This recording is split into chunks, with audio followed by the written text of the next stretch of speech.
शिखा अपनी दादी से बहुत प्यार करती थी। शिखा अभी मात्र 10 साल की थी। एक दिन जब वह अपने स्कूल से लौटकर आई तो उसकी दादी कहीं नज़र नहीं आ रही थी।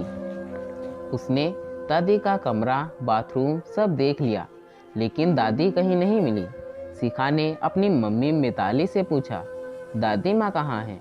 दिख नहीं रही हैं। मिताली ने अपनी बेटी को गोद में लिया, बिठाकर कहा, दादी का यहाँ मन नहीं लग रहा था, इसलिए वह गांव में एक रिश्तेदार के यहाँ हैं, उनके पास चली गई हैं। शिखा उदास हो गई और अपनी माँ से बोली, माँ, आपने दादी को रोका क्यों नहीं? मुझे उनकी बहुत याद आएगी। वापस कब तक आएंगी? मिताली ने उसके सर पर हाथ फेरते हुए कहा, जब उनका दिल करेगा तब आ जाएंगी वापस। जाओ, मुंह हाथ धोकर खाना खा लो।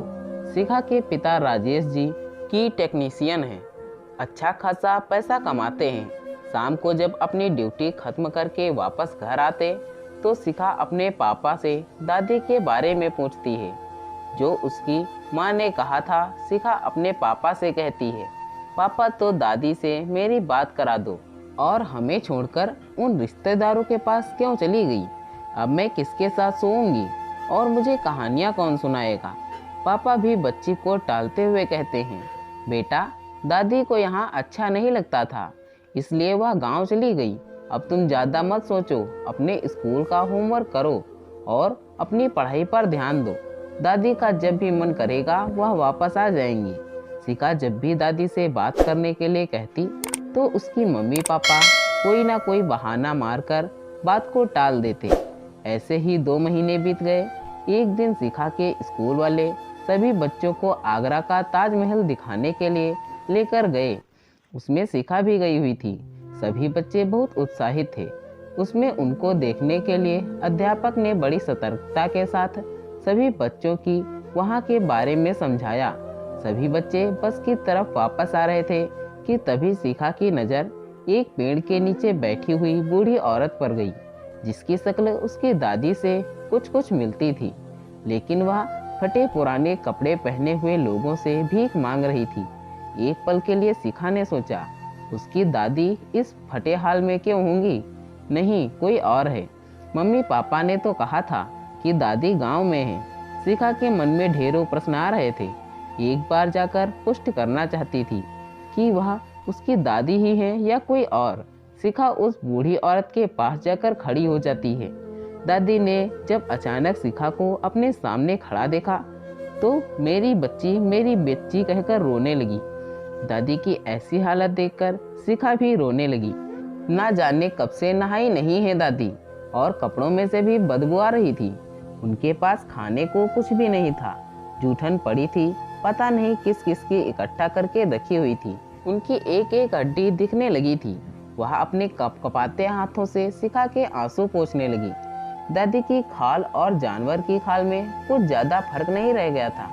यह देखकर शिखा दादी को गले लगाकर भावुक हो जाती है। फिर उसने पूछा कि आप यहाँ कैसे? आप तो गांव में थी ना? दादी ने कुछ नहीं कहा। बेटा, बस किस्मत खराब है। कुछ बुरे कर्म जो करे थे उनका ही फल मिल रहा है। शिखा कहती है, दादी उठो, मेरे पास घर चलो। दादी कहती है, नहीं बेटा, मेरा कोई घर नहीं है। अब जिंदगी के कुछ दिन बचे हैं, वह यहीं घूम फिर के कट जाएंगे। शिखा कहती है, आप क्यों मांग कर खाओगी? हमारे होते हुए दादी कहती हैं, हाँ बेटा, और कोई चारा भी तो नहीं है। शिखा अपनी दादी का हाथ पकड़कर कहती है, नहीं, आप मेरे साथ चलोगी। मैं आपको ऐसे भीख मांगने के लिए नहीं छोड़ सकती। दादी मुस्कुराकर कहती है, जब अपने बेटे ने ही छोड़ दिया तो क्यों नहीं छोड़ सकती? कहते हैं दादी फूट फूट कर रोने लगी। शिखा अचानक से पूछती है, क्या पापा ने आपको यहाँ छोड़ा? बोलो दादी। दादी अपने पल्लू से आंसू पोंछते हुए कहती है, यह सब छोड़, तू बता यहाँ कैसे आई, किसके साथ आई, और पढ़ाई कैसी चल रही है? शिखा अपनी दादी के गालों पर हाथ रखकर कहती है, आप यहाँ कैसे आई, पहले यह बताओ। दादी उससे अपना मुंह फेर लेती है। शिखा अपने हाथों से उनके चेहरे को अपनी तरफ घुमाकर कहती है, दादी प्लीज मुझे बताओ ना, यहाँ कैसे आए? दादी बताती है, उस दिन जब तुम अपने स्कूल गई थी तब मिताली ने कहा, माँ जी आपके घुटनों में दर्द रहता है, चलो डॉक्टर को दिखा कर आते हैं। वह मुझे डॉक्टर के बहाने पता नहीं कहाँ ले गई। एक जगह पार्क में मुझे बिठा कर कहा, आप यहीं बैठो, मैं आती हूँ। सुबह से शाम हो गई लेकिन तेरी माँ वापस नहीं आई। 2 दिन तक वहीं भूख से तड़पती रही। फिर एक लड़का आगरा के लिए आ रहा था, उसने मुझे खाना खिलाया और कहा, अम्मा आपको घर छोड़ देता हूँ, आप अपना पता बता दो। मैंने कहा, बेटा मेरा कोई घर नहीं है। तब वह मुझे यहीं छोड़कर गया। तब से मैं यही हूँ। शिखा को आज अपनी मम्मी से नफरत हो रही थी, जिन्होंने उसकी दादी को मरने के लिए छोड़ दिया था। इतने में शिखा को ढूंढते हुए उसके सर आ गए। उन्होंने उन दोनों की सारी बातें सुन ली थी। वह शिखा से कहते हैं, कोई नहीं शिखा, तुम्हारी दादी को मैं अपने पास रख लूँगा, तुम परेशान मत हो। शिखा रोकर कहती है, नहीं सर, मेरी दादी मेरे साथ ही रहेगी, पर मुझे रास्ता नहीं पता तो क्या, मैं अपनी दादी को बस में ले जा सकती हूँ। सर कहते हैं, क्यों नहीं, जरूर। शिखा ट्रिप से वापस आती है। रात हो चुकी थी, पापा भी ऑफिस से आ गए होंगे। वह दादी को घर के बाहर ही बिठा देती है। घर पहुंचते ही मम्मी ने पूछा, कैसा रहा ट्रिप? शिखा कुछ नहीं कहती। फिर पापा कहते हैं, शिखा मम्मा कुछ पूछ रही है, उत्तर दो। शिखा ने कड़क आवाज में कहा, क्यों दूं मैं आपको उत्तर? कौन है आप? मम्मी पापा दोनों आश्चर्यचकित होकर शिखा से प्यार से पूछते हैं, क्या हुआ बेटा, तुम ऐसा क्यों कर रही हो? शिखा कहती है, कुछ गलत पूछ लिया मैंने? वह दोनों समझ नहीं पाते शिखा अजीब बर्ताव क्यों कर रही है।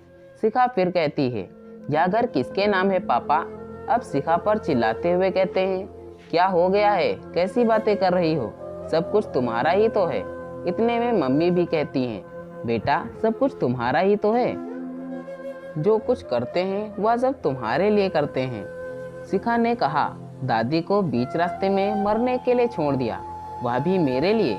यह सुनते ही मम्मी की आंखें खुली की खुली रह गईं। फिर शिखा कहती है, आप मुझे पढ़ा लिखा कर योग्य बना दो, फिर आप दोनों खुद ही अनाथ आश्रम में चले जाना। पापा गुस्सा में बोले, क्या कह रही हो, हम क्यों अनाथ आश्रम में जाएंगे, हमारा घर नहीं है। इस पर शिखा कहती है, घर तो यह दादी का भी था, जो अपने नाम पर करा लिया। दादी को दर दर की ठोकरें खाने के लिए छोड़ दिया। पापा कहते हैं, पर दादी तो गांव गई थी ना। शिखा गुस्से में कहती है, बस करो पापा, और कितना झूठ बोलोगी? पापा कहते हैं, मैं क्यों झूठ बोल रहा हूँ? तुम क्या करना चाहती हो? शिखा अपनी मम्मी की तरफ देखकर कहती है, मम्मी दादी को अकेला अनजान जगह छोड़कर आई थी, क्या आपको पता नहीं है? पापा कहते हैं, क्या? मुझसे तो मिताली ने कहा था कि मम्मी का यहाँ मन नहीं लगता, इसलिए वह गांव जा रही हैं, चाचा जी के पास। शिखा ने कहा, तो पापा आपने फोन करके एक बार जानने की कोशिश नहीं करी कि अम्मा कहाँ हैं, कैसी हैं, किस हाल में हैं? पापा कहते हैं, बेटा गांव में फ़ोन नहीं है, इसलिए मैं तुम्हारी बात नहीं करवा रहा था।